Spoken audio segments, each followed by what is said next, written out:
વેકેશનનો સમય નજીકમાં છે અને ગુજરાતીઓ તો ફરવાના શોખીન કહેવાય. અત્યારથી જ બુકિંગ પણ શરૂ કરી દીધું હશે. પણ જો તમે હિમાચલના શિમલા કે મનાલી જવાનો પ્લાન કરી રહ્યા છો તો થોભી જાઓ.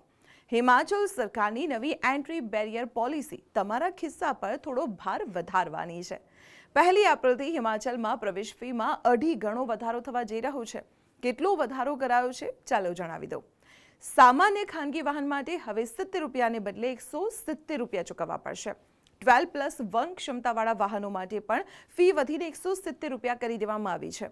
ભારે વાહનો માટે 720 રૂપિયાને બદલે હવે 900 રૂપિયા અને જેસીબી જેવા મશીનો માટે 800 રૂપિયા વસૂલવામાં આવશે. જોકે હિમાચલ પાસિંગના વાહનોને આમાંથી મુક્તિ આપવામાં આવી છે.